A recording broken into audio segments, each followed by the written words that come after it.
पर रोहिणी आचार्य जो लालू प्रसाद यादव की बेटी है, उन्होंने कहा है कि नौकरी जो बटा उसमें क्रेडिट लेने की होड़ मची हुई है। मैनिफेस्टो में बिल्कुल सही बात है, क्रेडिट लेने की होड़ तो मची हुई है और सबसे ज्यादा क्रेडिट कौन ले रहे हैं ये भी वो जानती हैं। भाई हकीकत है, जो काम करता है उसको भुनाने की जरूरत नहीं पड़ती।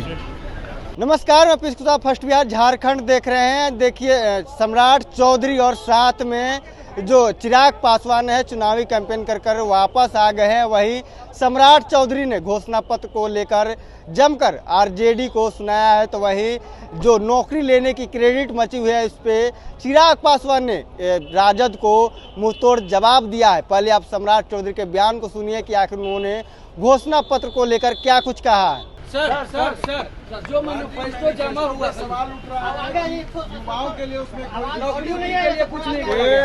एक चीज स्पष्ट है, उसमें गरीब कल्याण, युवा, अन्नदाता और नारी शक्ति, इसी का तो फोकस है। 2047 का भारत बनाने का संकल्प प्रधानमंत्री जी ने लिया। तो आपने साफ तौर पर सुना, घोषणा पत्र को लेकर सम्राट चौधरी ने कहा है कि जो घोषणा पत्र है वो जन कल्याणकारी है और गरीबों का ध्यान रखकर है और नौजवानों को ध्यान रखकर एक कल्याणकारी ये घोषणा पत्र है। वही अब चिराग पासवान का बयान सुनिए कि आखिर चिराग पासवान नौकरी लेने की क्रेडिट पे, जो आरजेडी नौकरी लेने की क्रेडिट की बात कर रही है, उस पर क्या कुछ कर रहे हैं।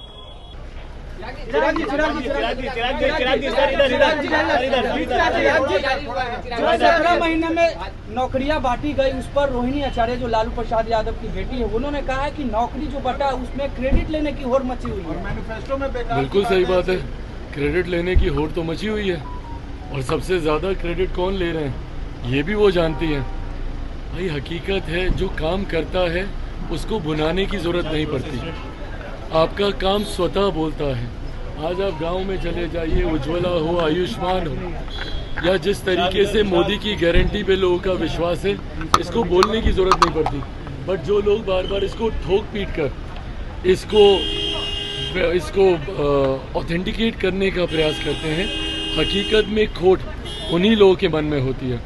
आज भी जिस तरीके से भारतीय जनता पार्टी का मैनिफेस्टो आया, उसमें भी प्रमुखता दिखी कि कैसे देश का एक बड़ा वर्ग, जिसको गरीब जाति में हमारे प्रधानमंत्री जी ने भी माना, हम लोग भी मानते हैं, उसको कैसे मुख्य धारा के साथ जोड़ा जाए।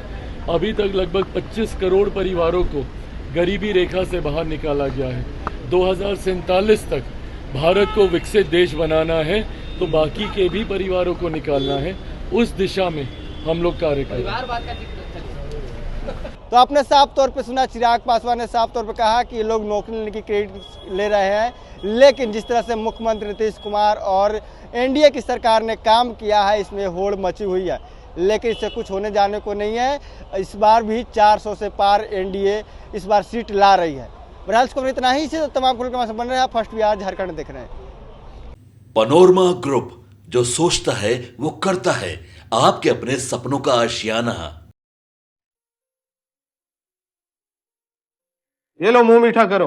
आज मैंने अपना जॉब छोड़ दिया, अब हम पूर्णिया वापस जाएंगे। जॉब छोड़ दिया है? मतलब ये घर कैसे चलेगा? हम करेंगे क्या? और माँ बाबूजी क्या बोलेंगे? इसलिए मैं एक और मिठाई का डब्बा लाया। अपने बिजनेस के लिए लोन अप्रूव हो गया। अरे लोन अप्रूव हो गया वो तो ठीक है, लेकिन पूर्णिया में हम रहेंगे कहाँ? अपना घर भी तो नहीं है वहाँ। इसलिए तो एक और मिठाई का डब्बा अलग से लाया हूँ। हमने पूर्णिया में घर ले लिया है, पूर्णिया के ई होम्स पैनोरमा में। पूर्णिया में पैनोरमा ग्रुप लेकर आए हैं ई होम्स पैनोरमा। बड़ा घर, आलीशान जिंदगी और अत्याधुनिक सुविधाओं के संग। अरे अब क्यों मुंह मीठा करवा रही हो? क्योंकि हम घर वापसी जो कर रहे हैं। घर वापसी की खुशी पूर्णिया में ई होम्स पैनोरमा के संग। E homes panorama, luxurious lifestyle redefined.